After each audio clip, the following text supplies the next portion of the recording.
मैं यहाँ पर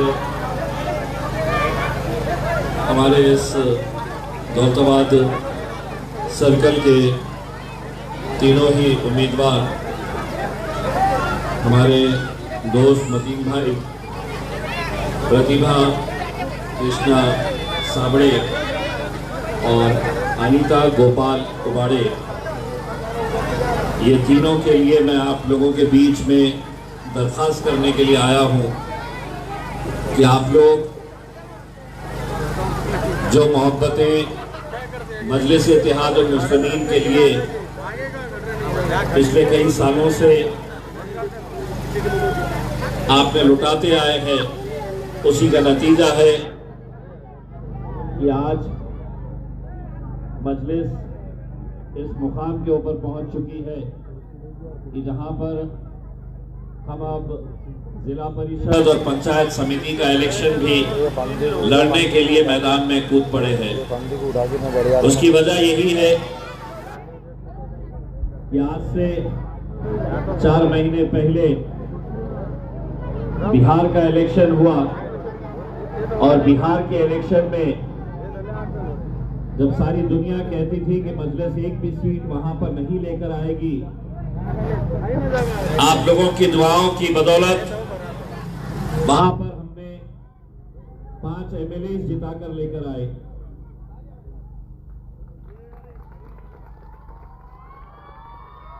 बिहार की कामयाबी के बाद जब महाराष्ट्र में नगर परिषद के इलेक्शन आए तो लोग एक बार फिर हम पर उंगली उठाने लगे और कहने लगे कि नगर परिषद तो छोटे छोटे शहरों का है, अभी मजलिस वहां पर कैसे पहुंची है, आप इलेक्शन क्यों लड़ रहे, ये सवाल हमसे किया गया।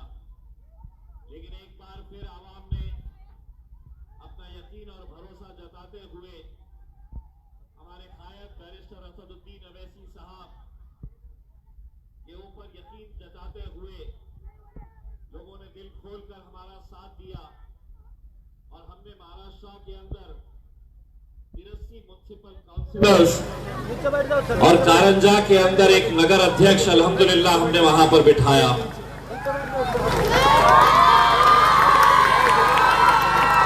जब नगर परिषद का इलेक्शन खत्म हुआ और महानगर पालिका का इलेक्शन आया तो आप जानते हैं कि तमाम सियासी पार्टियां एक तरफ थी और हम अकेले मुकाबला कर रहे थे और मुकाबला कुछ बाहर के दुश्मनों का कर रहे थे तो कुछ हमारे ही सफों में मौजूद वो लोगों का जो हमारे फैसलों से, पार्टी के फैसलों से इत्तेफाक राय नहीं रख रहे थे। लेकिन आवाम ने फिर एक मर्तबा साथ दिया और आज यहीं पे आपके ही अपने जिले में मजलिस इत्तेहाद उल मुस्लिमीन की कामयाबी के ऊपर अगर आप नजर डालेंगे तो एकनाथ शिंदे की शिवसेना जो महाराष्ट्र के अंदर जिनका उप मुख्यमंत्री बैठा हुआ है, जिनकी महाराष्ट्र के अंदर हुकूमत है, तो उनके कितने कॉर्पोरेटर्स चुनकर आए, तो महज 13 कॉर्पोरेटर्स उनके चुन के आए। शिवसेना उद्धव ठाकरे इतने साल हुकूमत में रहने वाली पार्टी, उनके कितने चुनकर आए, तो महज 6 चुनकर आए। कांग्रेस के कितने चुनकर आए, तो महज 1, और वो भी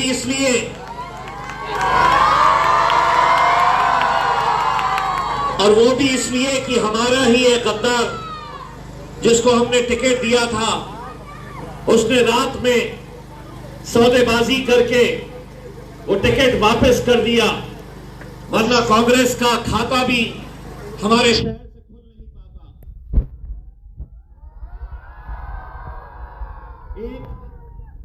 एक सीट चुनकर आई, हमारा सिख भाई है, वो राष्ट्रवादी कांग्रेस से खड़े हुए थे, हमने उनकी मदद की तो एक सीट एनसीपी की चुनकर आई। और जिस जमात के बारे में कहा जा रहा था कि मजलिस अब खत्म हो चुकी है, मजलिस में इतनी बड़ी फूट हो चुकी है लोग इम्तियाज जलील का विरोध कर रहे हैं। मजलिस की अब 8 सीटें और 10 सीटें आना भी मुश्किल है, लेकिन आप लोगों की दुआओं का नतीजा है कि हम दूसरे नंबर की पार्टी बनकर 33 सीटों के ऊपर हमने जीत हासिल की और महाराष्ट्र के अंदर, पूरे महाराष्ट्र में 125 सीटें हासिल करके हमने शरद पवार साहब की एनसीपी को बहुत पीछे छोड़ दिया। हमने अजीत दादा जिनका देहांत हुआ है, हम उन्हें श्रद्धांजलि अर्पित करते हैं, उनकी एनसीपी को भी हमने बहुत पीछे छोड़ दिया। और जो राज ठाकरे साहब की मनसे है, उनमें और हमारा फासला अगर देखेंगे ना, तो वो जमीन पे है और हम आसमान के ऊपर है। इतना फर्क हमारे क्यों मुमकिन हुआ मेरे भाई? ये आप लोगों की वजह से मुमकिन हुआ है। कोई इसका अकेला श्रेय नहीं ले सकता है कि मेरी वजह से हुआ।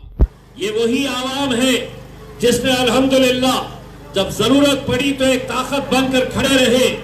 आज हमारे दलित भाई ने ये कहा कि अगर महाराष्ट्र के अंदर अगर इतिहास रचा गया था तो उस वक्त इतिहास रचा गया था जब मुसलमान और दलित एक साथ मिलकर आए, तो महाराष्ट्र से इकलौता एक मुसलमान एमपी चुनकर आया था, जो आपका बेटा, आपका भाई, आपका दोस्त इम्तियाज जलील आपके सामने खड़ा हुआ।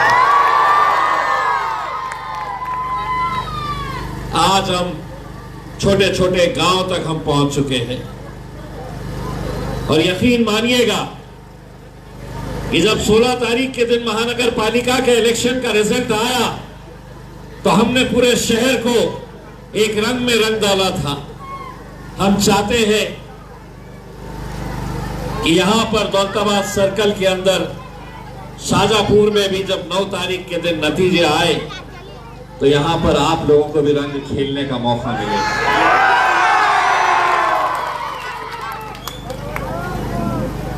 भाई साहब आप बार बार उठ उठ के मुझे प्रणाम कर रहे हैं। ये डोला रे डोला है क्या?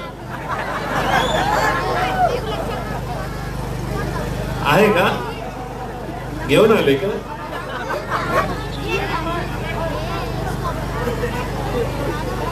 आमची सत्ता आली ना तर सगळे बंद करून टाके ना मी।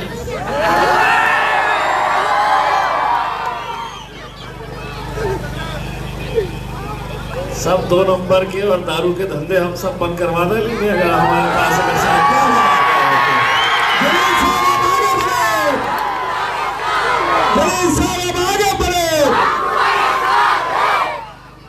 मेरे भाई, मैं आप लोगों से सिर्फ इतनी इल्तिजा करने के लिए आया हूं कि मुझे यहां पर यह बताया गया है कि मुकाबला मजलिस का और भाजपा के बीच में है, यानी कि मुकाबला शरीफों का और गुंडों का है। गुंडागिरी मतलब हुकूमत हमारी है, सरकार हमारी है, तो पुलिस भी हमारी है, प्रशासन भी हमारा है, ईवीएम मशीन भी हमारी है, इलेक्शन कमीशन भी हमारा है, ये सब तुम्हारा है, ये सब तुम्हारा है, लेकिन जनता हमारी है, लोग हमारे हैं, वोट हमारे हैं, हमारा है। मैं आप लोगों से ये सिर्फ इतनी इल्तिजा करना चाहता हूं कि इतने सालों में कभी आपको मौका नहीं मिला। ये पहली मर्तबा हम जिला परिषद और पंचायत समिति का इलेक्शन लड़ रहे, तो हम सिर्फ भाई साहब सुनिए, सुनो, भाई साहब सुनिए, साहब को सुनना है, सुनिए जरा बैठ जाइए ना, आप लोग भी नीचे पीछे बैठ जाइए, आराम से बैठो। तुम आराम से बैठो तो मैं ठोक के देता हूं, सबको अच्छे के निकालता हूं। बैठिए।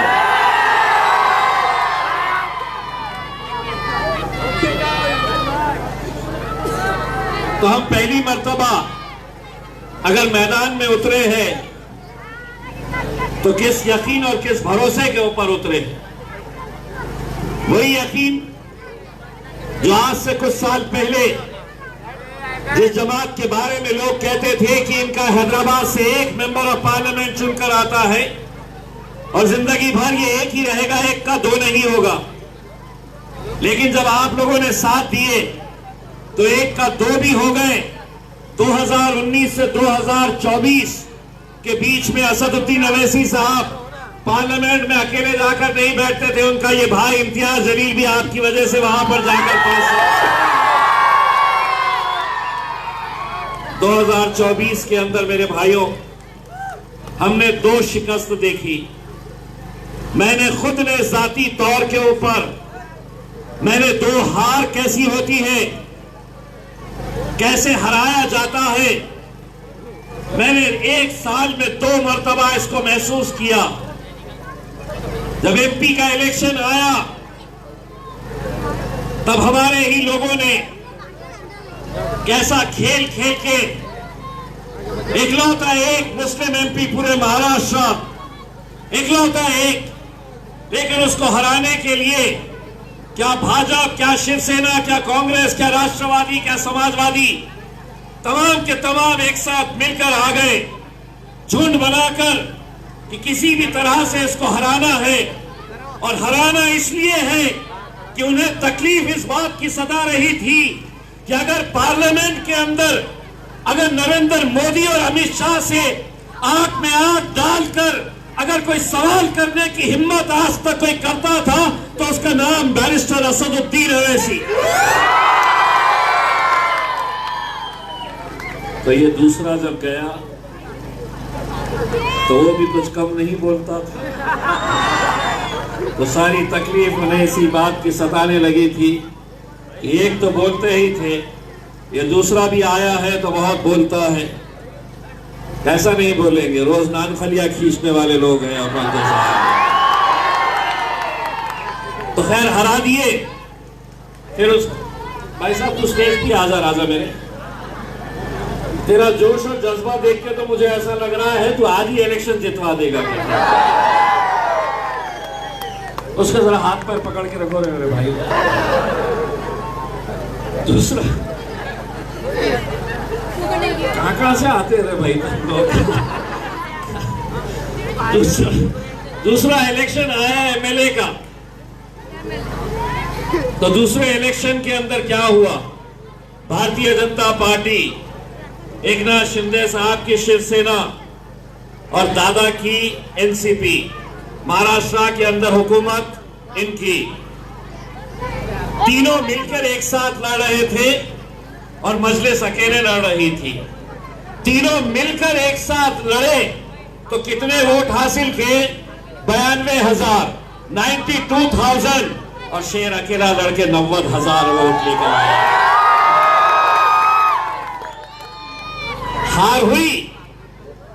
हार हुई, लेकिन हार के बाद एक बात समझ में आई। मेरे हारने के बाद मैंने जब नौजवानों को अपने घर के सामने उनके आंख में आंसू, मैंने बिलक बिलक कर रोते हुए जब उन्हें देखा था तो मैंने उनसे एक बात कही थी कि सुल्तान सलाउद्दीन अय्यूबी ने जो बात कही थी कि मैं हजारों दुश्मनों से अकेला लड़ सकता हूं लेकिन अपनी सफों में मौजूद गद्दारों से नहीं लड़ सकता हूं। सुना है यहां भी बहुत सारे जमा हो गए है ना, जो आके कान में बोल रहे होंगे इधर ये चला जो ना वो चला। महानगर पालिका के इलेक्शन में महानगर पालिका के इलेक्शन के अंदर जब सभी लोग आके कहते थे की आता एमआयएमच्या 8 सीटी निवडून येणार नाही, कोणी म्हणायचं की फक्त 10 सीट त्यांचे निवडून येणार। अरे जनता जेव्हा निर्णय घेताना तर 33 सीट आणलं आणि 33 सीट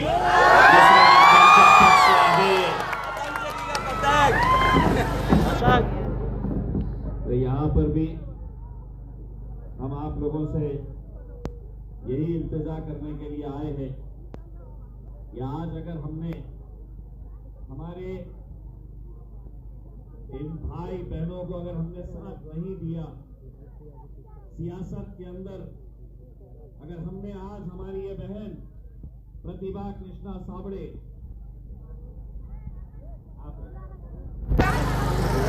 और दूसरी हमारी अनीता गोपाल उबाड़े क्या ही करते हो, करेंगे ना अच्छे से काम, अच्छे से करेंगे। तो ये दो और हमारे मतीन भाई, ये तीनों को एक बात सुन लीजिएगा मेरे भाई, मैं आज आपको आपके जमीन को ललकारने के लिए आया हूं।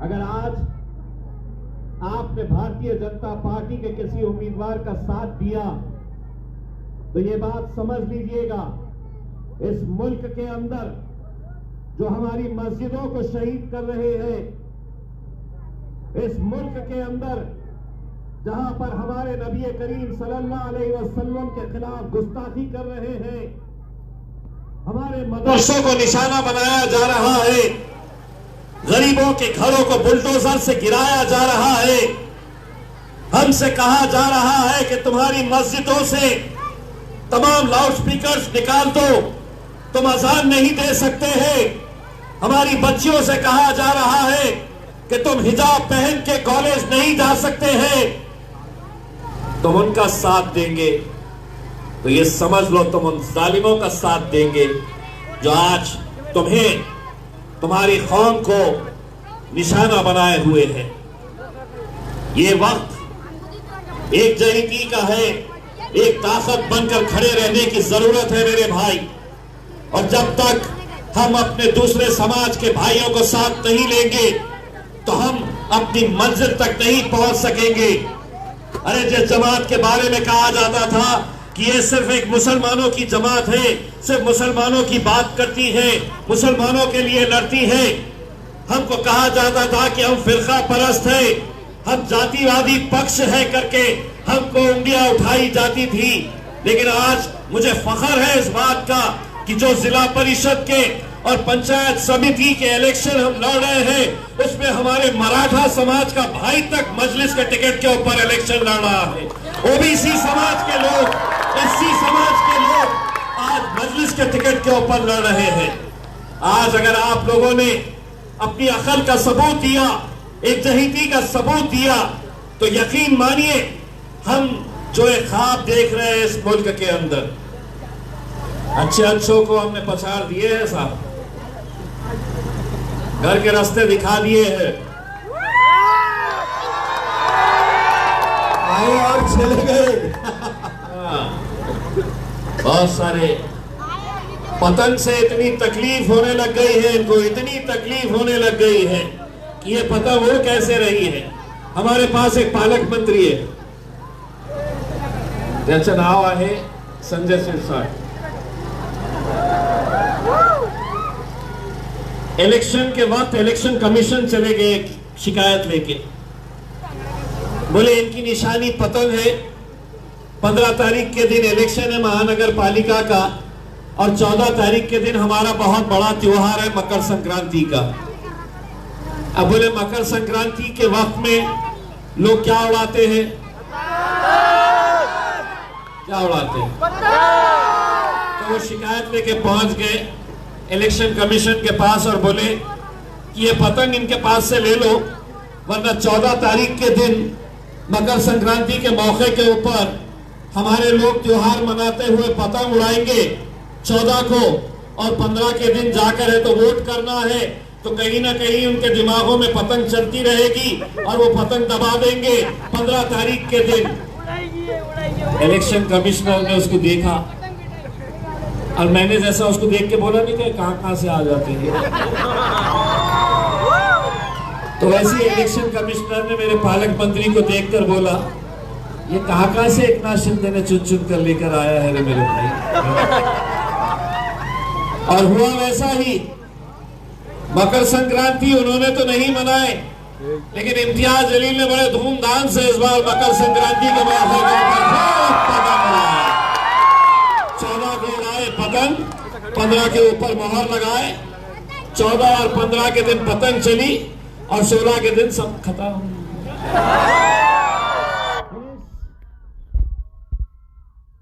तो मेरे भाई, मैं आप लोगों से सिर्फ इतनी इंतजा, भाजपा के पास एक बात अच्छी तरह से समझ लो, अगर इस मुल्क के अंदर अगर हराम की दौलत सबसे ज्यादा किसके पास है, हराम की दौलत, तो वो कौन सी पार्टी है? कौन सी पार्टी है? बोलिए जोर से। बेहिसाब बेईमानी की हराम की दौलत। तो वो इलेक्शन कैसा लड़ रहे हैं आजकल कि इलेक्शन आया कि बस उनके भगवे निकल जाते हैं, उनके जितने भी लगवे भगवे हैं पैसे भर भर कर लेकर आते हैं और पैसे भर भर कर लेकर आकर लोगों को पैसा बांटते हैं और वोट खरीदने का काम करते हैं। अपनी तो निशानी क्या है? वो इलेक्शन के टाइम के ऊपर मांझा लेकर आए। मांझा उनका समझ गए हो? समझे हो?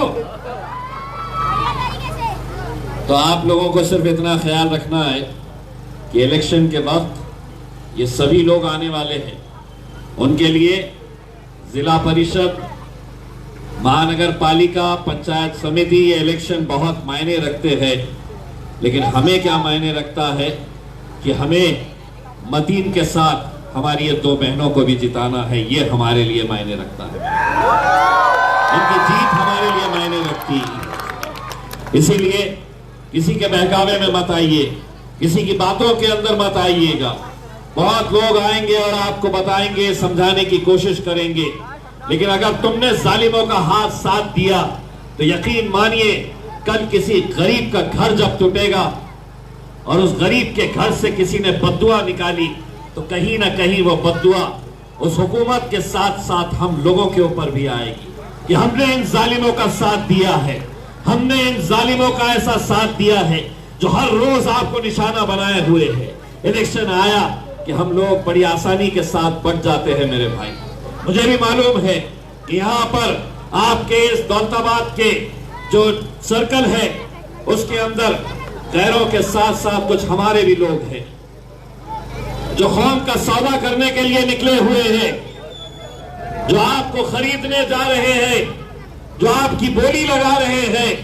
लेकिन आपको 7 तारीख के दिन निकलना है, ना नाम देखना है, ना नंबर देखना है कि कौन से नंबर के ऊपर है। आपको हर पतंग के अंदर असदुद्दीन अवैसी साहब के चेहरे को देखना है और वहां पर वो मोहर लगाना है।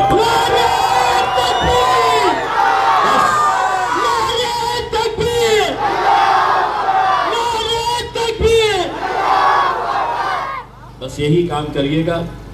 आप लोगों को कभी अपनी जमात को वोट डालने का मौका नहीं मिला था, आज अल्हम्दुलिल्लाह ये मौका आप लोगों के बीच में आया है। मेरे भाइयों, आप लोगों की ये जब जीत कर आते हैं तो असर क्या होता है, क्या फर्क क्या पड़ता है? एक पंचायत समिति की सीट, जिला परिषद का सीट अगर कोई जीत कर आता है तो यकीनन आपका अपना नुमाइंदा तो यहां पर तैयार हो जाता है। लेकिन सबसे बड़ी ताकत अगर किसी को मिलती है मेरे भाई, तो हम लोगों को मिलती है, जो आज हम हुकूमत से आंख में आंख डालकर सवाल कर रहे हैं। वरना हमको जो बार बार हम पर ये कहा जा रहा है कि हरा रंग काहे के लिए, सुने हैं ना बच्ची का कैसा आ रहा है। भाजपा का एक नेता उनके पास चले गया और उसने कहा कि ये बच्ची के ऊपर FIR करो। पुलिस वाले समझे कि ये तो हमारी हुकूमत है और हमारी हुकूमत का नेता है ये, और नेता भी कौन था मालूम क्या? तोतला है वो। बोला बच्ची पे केस करो। उसने बोली कि हम मुंबरा को हरे रंग से रंग देंगे करके। हम एक बात कहना चाहते हैं, भले ही अलग अलग रंगों की बात कर लो, लेकिन अगर ये मुल्क चलेगा तो डॉक्टर बाबा साहब अंबेडकर के संविधान के हिसाब से चलेगा, कोई भाजपा के गुंडे मवालियों के हिसाब से नहीं चलने वाला।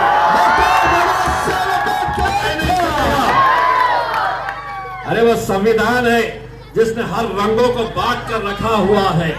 ये तो भाजपा वाले हैं, लेकिन जब उसको समझ में आया कि बच्ची अकेले पढ़ रही थी तो मैंने बच्ची से कहा कि रुको मैं आ रहा हूं, और तब जाकर मैंने उसको जवाब दिया था। वो बच्ची ने तो बोली है कि मुमरा को हरा कर देगी, मैं पूरे महाराष्ट्र को हरा करने के लिए निकला हूं, बोल क्या टेढ़ा करता है मेरा करके दिखा। तो मेरे भाइयों, मैं आप लोगों से सिर्फ इतनी इल्तिजा करने के लिए आया हूं कि आप लोग हमारे ये तीनों ही उम्मीदवारों को कामयाब करिएगा, और इंशाल्लाह यहाँ के साथ साथ 9 तारीख के दिन हमको भी जश्न बनाने का मौका दीजिएगा। यही उम्मीद और यही दरख्वास्त करने के लिए आपके बीच में आया हूँ। बहुत बहुत